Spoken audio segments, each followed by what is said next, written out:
Evening, everybody. This is Anthony. This is Zach. And we're here to do another Asked Amp video.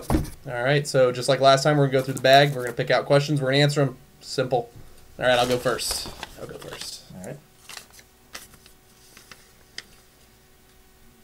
right. We should save this one for Robbie. When Robbie does a video. We're going to save this one for later. I'll try another one. Take two. Take two. What is Amp's secret to success? How does Amp stay competitive against all the big retailers on the West Coast? All right, what do you want to say about that?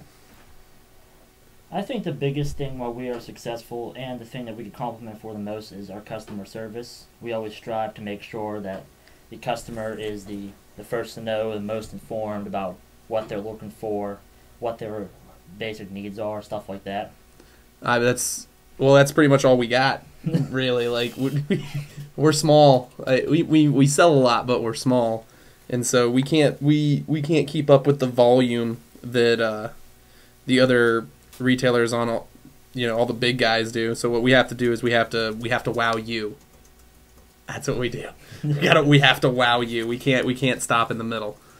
All right, go for it. Grab another one. All right. Throw that one in the bucket. Next question. What type of field or location is your favorite to play on? Awesome job with the videos. What do you think? Me, I don't. I'd say I guess I could go with like my. I don't know. You want me to start off? Yeah, I don't know. I'm just trying to think. Like, I started playing like woodland, outdoors, stuff like that. So that's always gonna be my favorite. I like being in the outdoors. I was never much of a CQB guy, so I started playing out in the woods, different places like that with minimal to no constructed features like barricades stuff. You just use whatever was around you. You adapted to whatever there was. And after that, because I just started playing it recently, was like urban and mount for like the national operations, because some of those fields offer a nice balance between indoor, outdoor room clearing and building to building assault, would still have that aspect of you just adapt to your surroundings. Yeah, I'm gonna have to just like echo that entire thing. I'm gonna be real honest with you. Like I like being outside. I feel that I wouldn't say you're more skillful if you're good outside. That's not necessarily true, but what I would say, it's a whole other skill set that comes into account.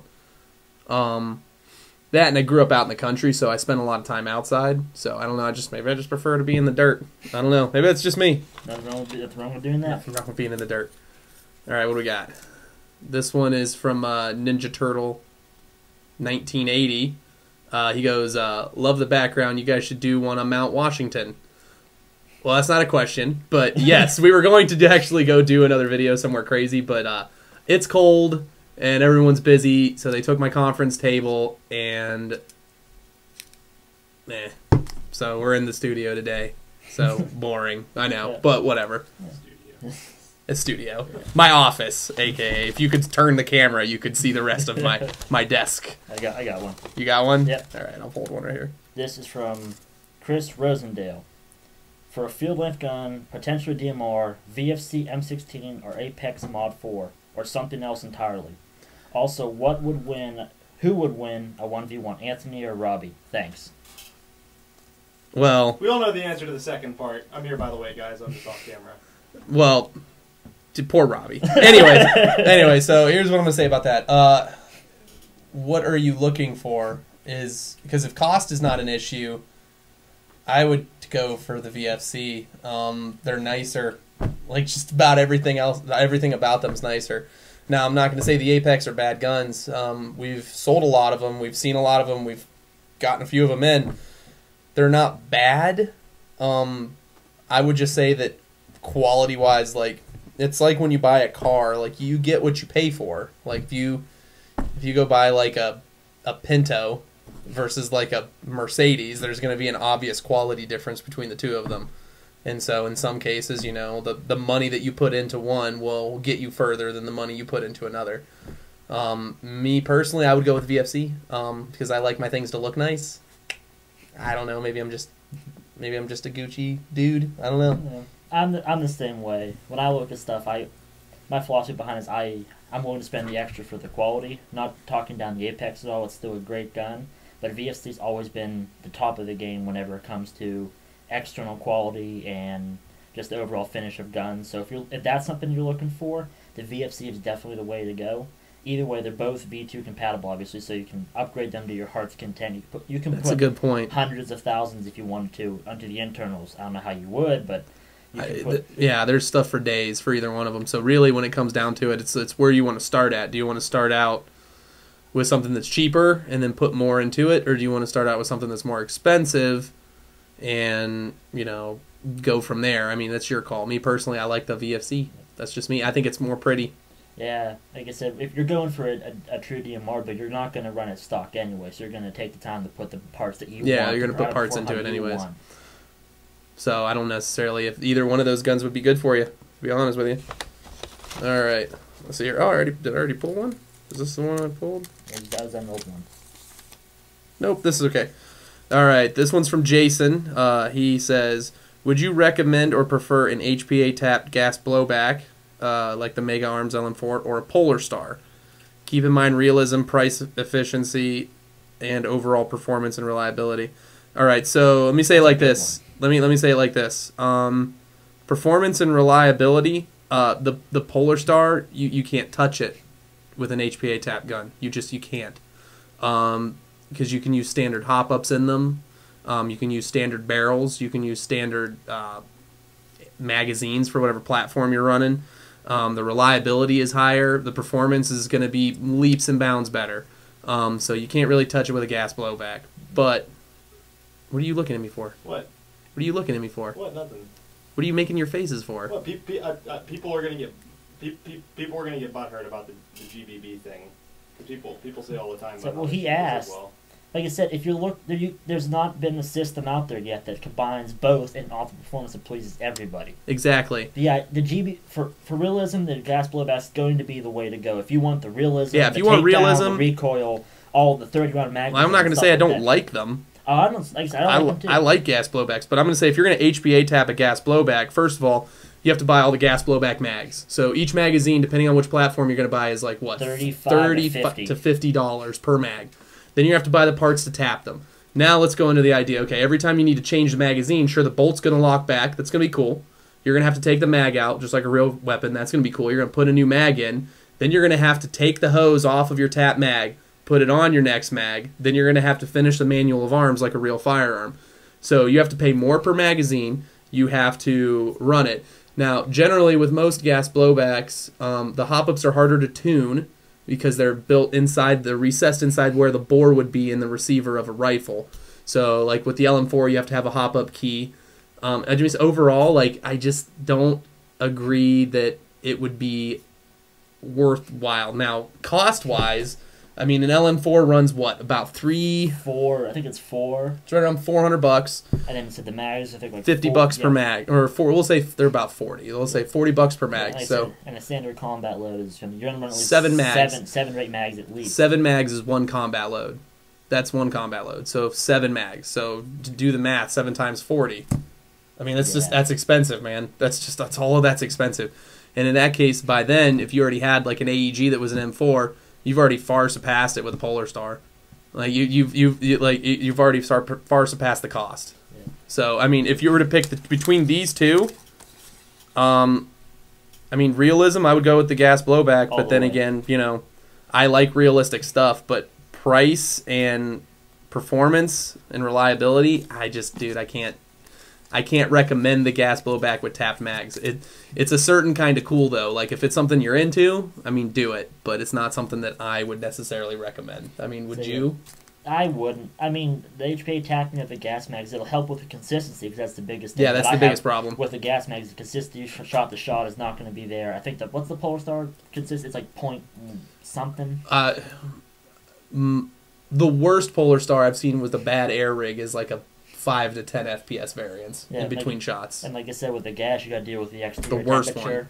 You said the gas mag, the exterior temperature, the amount of gas left in the magazine itself, And you also got to deal with like the consistency within the gun within itself. and so if you HPA tap that, you're going to get rid of some of those, but you're not going to be more consistent. But like you said, the reload time's going to be. You sit there, you run out of ammo, you go to reload. That's 40 rounds, by the way. With an LM4, that's 40 rounds. So 40 shots to pull the mag, swap the fitting, hook it back up, put the mag back in. That's every single mag. You've just added twice as much time to your reload. So I will say that with the 40 rounds, you have to be more precise with your shot. It eliminates a lot of the spray and pray you'll see with some of the especially or people pieing corners while shooting and stuff like that. It really eliminates a lot of that. In my opinion, like the gas blowback gives you realism, and also might help a little with your shot to shot training, like accuracy wise. Yeah, but because you got to make it. You got to make it count. Because there was a guy who ran with us at Red Storm who was running an LM4, and he did great. And so I mean, it's got to be your cup of tea. I wouldn't recommend it. After that marathon question, we'll go to this one from Ryan Bauer. How often do you guys go down to SCA? I usually only see you all when I go into the store, but it would be awesome if I could have some baby wars with you all down at SCA. I don't go very often. All right, I live on the far side of the city from SCA, so I'd have to drive 40 minutes to almost, depending on traffic, more to get to SCA. So I don't go very often. I don't go when I don't think there's going to be people there. So this is going to sound blasphemous, but I still have never been there. Working here all this time, but I have never been there. Been there. I work 2 jobs. I work here.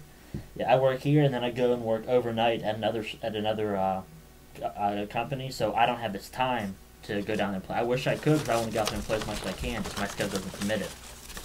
Sad panda. Very well, how about this? If you guys want us to go, just tell us. We'll all pick a day, and we'll all see as many people we can get to go can go. Yep. Let's just pick one. All right, let's see here. This one's from Raider Airsoft 5. Is there any deals for the month of May, and what M4 do you recommend for a price range of $120 to $200? All right, deals for the month of May. Haven't picked them yet, so there's that one. An M4 at the price range of $120 to $200. Well, I mean, the Apex guns are too expensive. They're like right now they're interested in 220, 230. They're like 220, 230. Tax, yeah. That would be your best metal bodied chance to get in. If you're willing to spend the extra, if you have the extra, that is. If you have the little bit of extra. Yeah. I'm gonna be real honest with you. I don't ever see a lot of people complaining about combat machines who own them. Ever. It's a rarity. We don't get them in very often. They're rental guns at SCA. People abuse the crap out of them. They're very cost effective. Like you said, very cost effective. And even like I said before, with the other guns, you can upgrade them to your heart's content. Just like a combat machine. Yep. So I mean, it's not a bad place to start. I don't want to say it's the only place to go, but I'm just gonna say I think cost for a new player, you can't really. No, you're not gonna. I'm glad that they did that when they did. When I started, you didn't have that many options. No, it was either you bought GMP, you bought Classic Army, or Tokyo Marui, or back then ICS was one of the bigger ones. ICS and Star.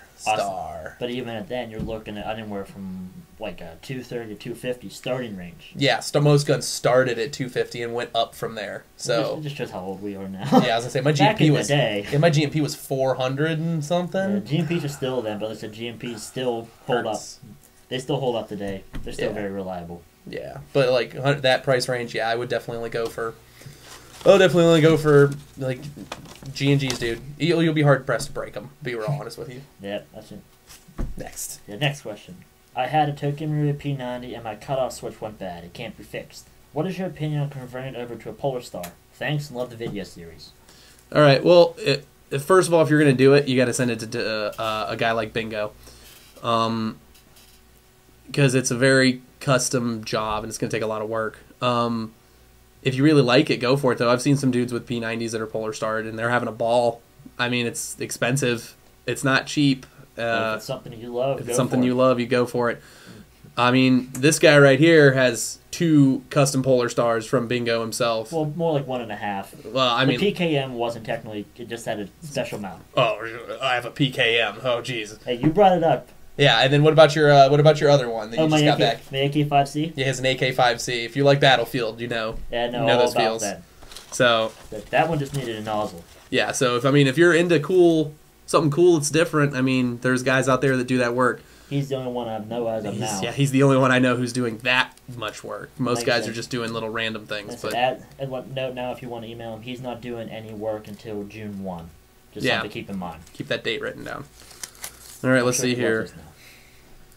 All right, this one's from Dusty. It says, Thanks a lot for answering the questions, guys. Love doing business with Amped. I already have a pro win, so I'll be ordering the bucking and flat hop as well as an Orga from you guys soon. I think this segment's a great idea, and it really helps out a lot. Also, not a question. It's more or less a statement. That's really friendly though, so I Yeah. appreciate it. Yeah, Thank you. So it goes, Without you, I don't have a paycheck. Exactly. It So, goes back to thank- what we said in the first question. Like, you guys are what we strive for. Like, you guys Well, help. we all play. Yeah, we all play. We all play, so I know the feels of ordering from some big online place and having to deal with something that was broken that you shipped to you and then sending it back and forth and getting in arguments over it, and I know. So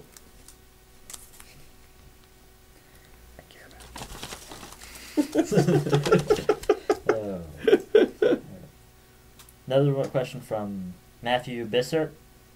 What do you recommend more, Upgrade AG or Polar Star? I'm not looking for crazy rate of fire, just decent range and trigger response. Thanks.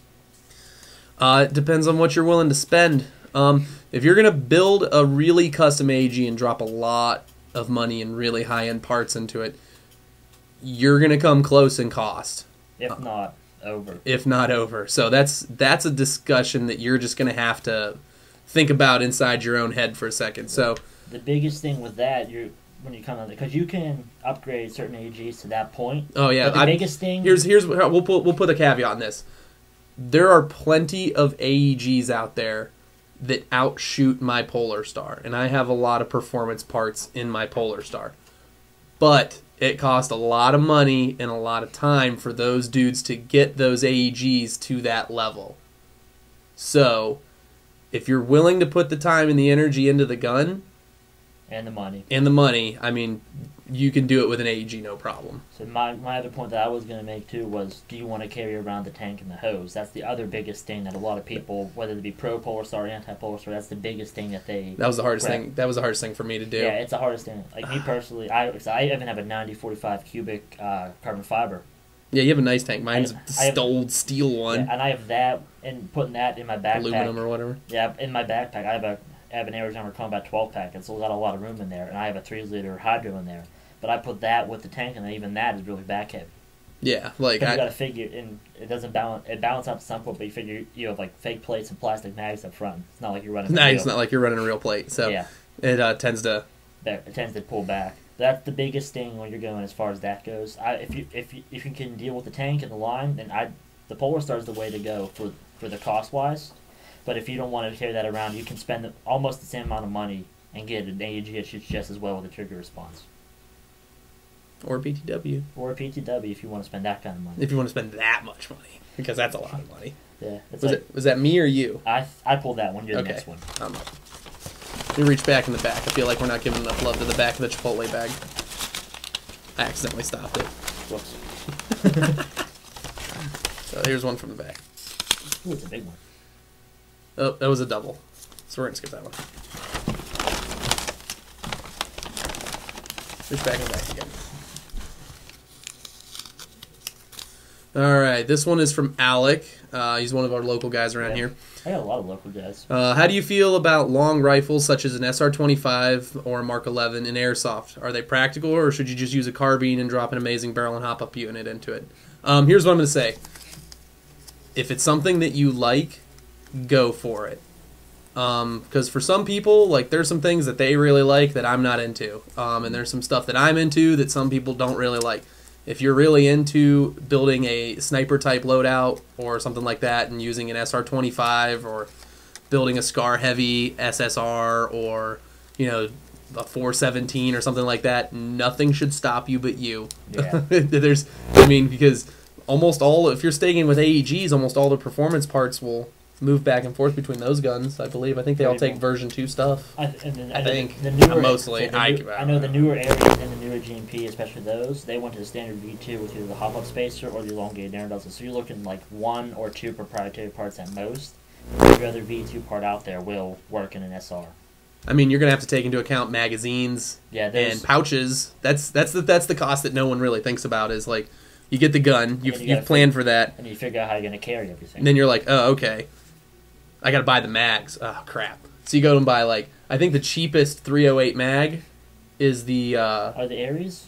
How much do the Aries cost? I think they're like 20 something. They're up in like the high 20s, low 30s. No, the Scar Heavies are in the high 20s. No, the Scar Heavies are like almost $30 a pop, or you buy the 3-pack for $70. I guess you're right. You did own one. I guess I'm wrong. No, I'm just because that's the. Why do you do that to me? I don't know. But that's the biggest thing. Also, from my perspective, it depends on what kind of games you play. If you like, for example, American Milsim has a DMR rule where they have their guns. You can build a cool DMR, and they have a higher FPS limit than a standard AR. Exactly. So you have like the extra punching power to use the heavyweight BBs. So you can go that route. That's something with it. So you think about where you play, how you play, and whether or not it's something that you like. I was gonna say, because here's the thing: like, I run a Mark 18 because I'm cheap, and the problem is everybody has a Mark 18 or a 416. Nothing wrong with them. That's just what people like right now. It's what I see the most of. It's the trend. If someone were to rock up with like a really sweet tricked out 308 rifle, like to the T's, like cool stuff all over it, I'd be like. Or you can even make it into like a battle rifle. It doesn't have to be the DM. Yeah, it could be a CQBR still. You can run a 14-inch barrel, 12-inch rail with the 308 mags, and then you could run a. We just saw a customer bring in a Scar Heavy with a PWS rail on it. Yeah. Oh, it was so cool. Oh, it's so cool. So it depends. Like it depends on your play style, and like he said, if it's something that you really like, just go for it. Just go for it. Who's going to say no? You can ask us what we think, but our opinion might not match what you're thinking when you ask the question. Exactly. I was going to say, if you like it, dude, do it. Yep. All right. Let's go. Go for another one.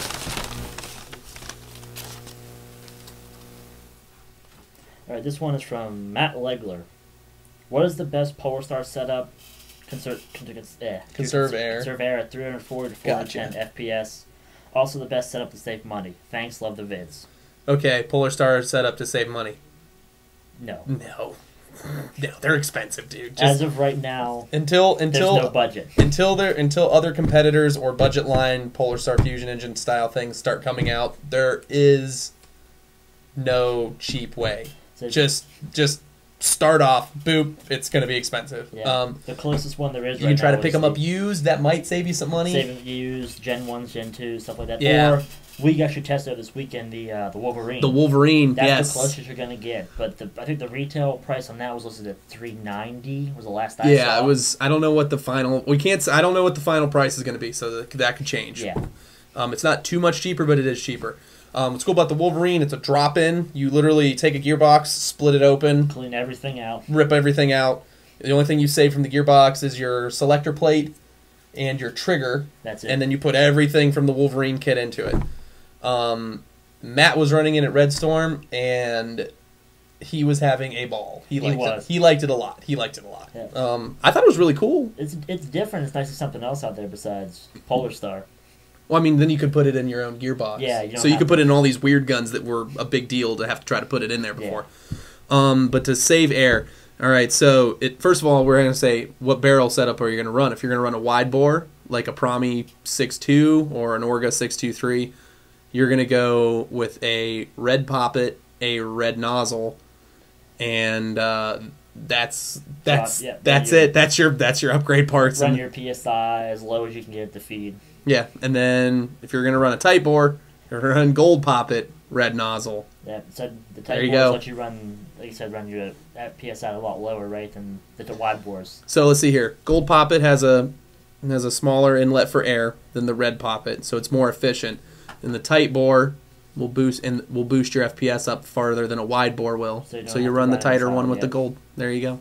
That's going to be the best one. It all depends on your personal preference on what you want to run. Yeah, air efficiency. If that's the air setup you want to do to get the most shots out of a tank, tight bore, red nozzle, gold poppet.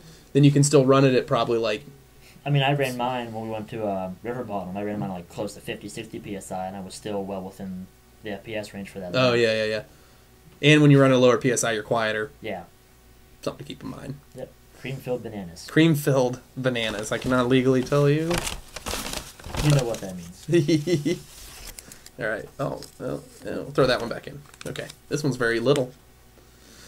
What is the most unusual rifle that you've put a Polar Star Fusion engine into? Well, I personally am not very exciting, but I think they mean is what's probably the most crazy I've ever seen, and this is from NEPA Airsoft. Craziest I've ever seen in person. Because I don't know if you follow the Bingo Airsoft, he put a Polar Star in a Nerf gun. Yeah, he put a Polar Star in a Nerf Vulcan. I think he did a second one too. He did one with 2 barrels too. Yeah, he did a dual barrel Polar Star. Two fusion engines with 2 drum mags and 2 barrels that so alternated when they shot. Yeah, so he did that with a Nerf gun. What? But I've never seen it in person. I've never seen it in person. Never seen it in person. So in person, you don't like.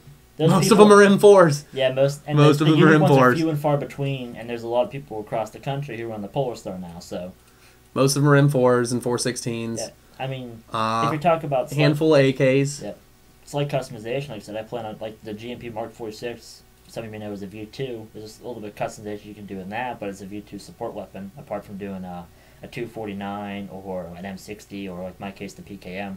That's true. Seen in person, dude. I've only. I mean, I've seen the photos of him. Like he's done Dragonovs, he's done M14 EBRs, he's done PDRCs. The MP7 was pretty nuts. Oh, that's cool. Oh yeah, Robbie's MP7. We do have the MP7. We do have 2 MP7s in the office. Is it sitting over there anywhere? On top. Robbie, run into the frame. I didn't want to toot my own horn or anything. We'll toot it for you. Yeah, bring it into shot. Let's see here. This is Robbie's MP7 custom. Yep, it would start off. Kurt has one as well. Yep, it's the AEP. I think we've used the GBD. Yeah, this isn't a gas blowback. This is the old Tokyo Marui. AEPs. I've seen him shoot it. I haven't gotten a chance to shoot it. It shoots really far. He's got a Type bore? That's a PDI. PDI in here. Yeah. Now we mentioned it. I think I did see someone along. Was it the Well made the Scorpion? The AEP Scorpion. Yeah. Someone was talking about doing one of those a while ago. I don't know if he went through with it or not. We gotta move along, but those can actually be the Well MP7s, which are a lot easier to find, can also be Polar Starred as well. So you don't have to find TM because the Well's an identical clone. It is an identical clone. We got time for one more.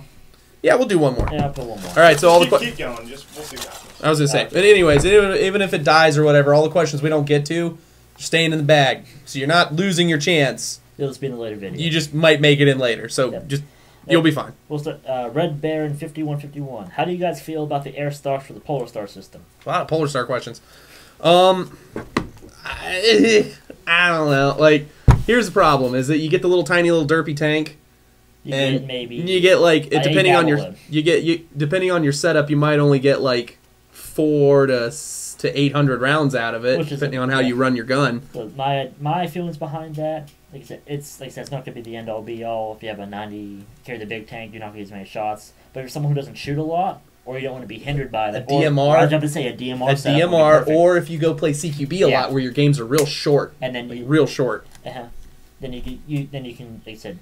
That would probably be very helpful, stuff like that. Because then it's all light, and you don't have the cord, and you don't have to worry about transitions or anything. You're not going to go through 6 unless you're really, really trigger happy. Yeah, unless you're paintball. Yeah. Unless you're paintball mode. You're not going to go through that many mags in a CQB game. Like, even in a field game, if you run, like I said, like the DMR setup, if you want to do... Do they work on the SR25 receivers? It would probably take extensive amounts of modification, because the SR25 has a M4... The collapsible Ares SR25, the M110 with the collapsible stock, it has an M4 buffer tube. So it's probably takes some modification to get it to fit, but I don't see why it wouldn't. No, I mean, if you had enough tech brains, I'm pretty sure you could do it. I'm pretty sure you could do it. On that setup, you're not going to be running a whole lot of shots with a DMR. Yeah. Playing the DMR role like you're supposed to. Like you're supposed to. What do we got? Steve asks us a question. Do you guys know of any upgrade hop-ups for M249s, M60s, or PKMs that are on the same level as a Pro Win? No. The only thing I've seen as far as even improving it is typically the design flaw is the nub is too short to put enough hop on the BB. I've seen people take the old big pins. Yeah, I've seen that too. And just what they do is they cut those out. And I think, doesn't Hunter Seeker have a... I've seen it on his site, I don't know if he made it, but he made an aftermarket hop-up nub that's supposed to be similar to the SCS nub for a saw. Dude, I don't know. I'm just going to say like this. Like, if you're looking for aftermarket hop-ups for a saw or anything like that, you either buy a replacement stock one or you just don't. There's no getting around that. There's no getting around that. Actually, shout out to one of our competitors. I was about to say, he's one of our competitors, but he's a really cool dude. Fox Airsoft out in Colorado. Out in Colorado, they have their own line of custom parts that they're building. So they're doing CNC machine hop-ups and gearboxes and all that kind of stuff. If enough of you ask him and harass them, inundate their Facebook and email with just harassment, you might be able to get yourself a CNC machined hop-up for an M249.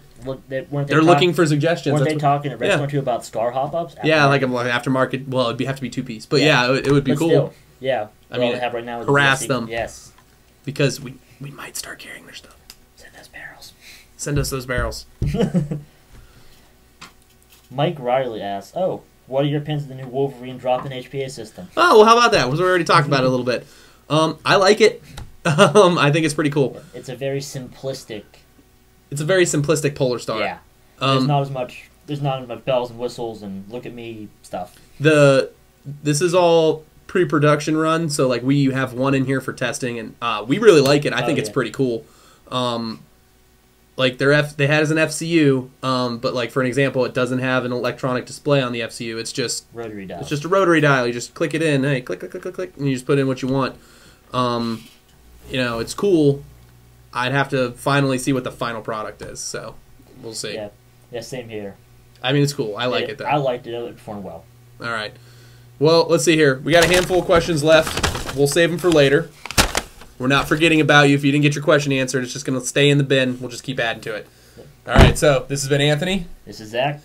Thanks for stopping by. This has been Asked Amped. Check us out on Facebook, YouTube, all of the fun things. Please help me pay my paycheck. Later. See you.